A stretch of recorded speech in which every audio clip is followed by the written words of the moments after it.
Welcome to Andy Parsons' Election Huddle, Week 1. The BBC News app and website has got an election jargon buster. 10 key terms, which it then explains. They are canvassing, deposit, dissolution of Parliament, exit poll, hung Parliament, majority, opinion poll, postal vote, tactical voting, postal vote.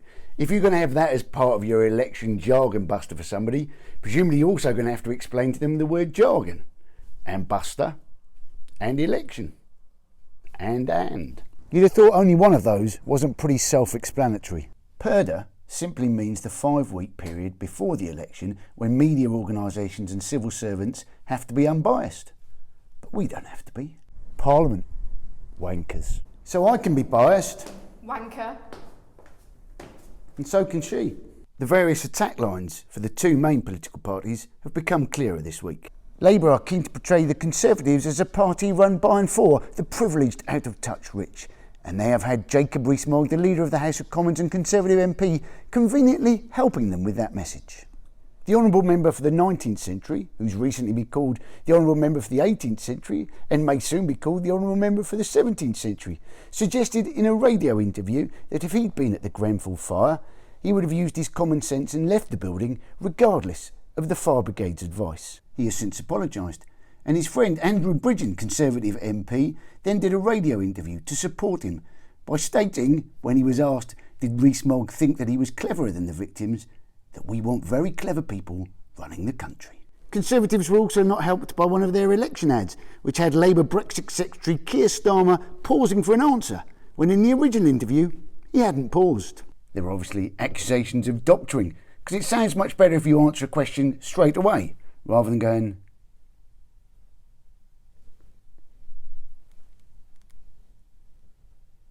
pardon. The attack lines for the Conservatives appear to be trying to associate Jeremy Corbyn with the hard left. So we had Boris Johnson on the front page of the Daily Telegraph saying that Corbyn would be going after the wealthy with a relish and vindictiveness not seen since Stalin persecuted the gulags. There is of course Godwin's law, which states that as a debate continues, the chances of somebody comparing somebody else to Hitler becomes almost inevitable.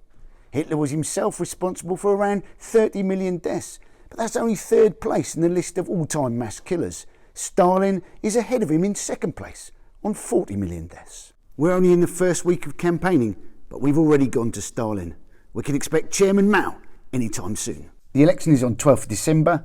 To vote, you need to be registered 12 working days before the election, which is November the 26th, and you can register online at the government website, gov.uk. All you need is your national insurance number, your date of birth, and your address, although you don't actually need a fixed address or your national insurance number. And it's worth getting registered and voting, because in the 2017 general election in the North East Fife constituency in Scotland, the majority was 2.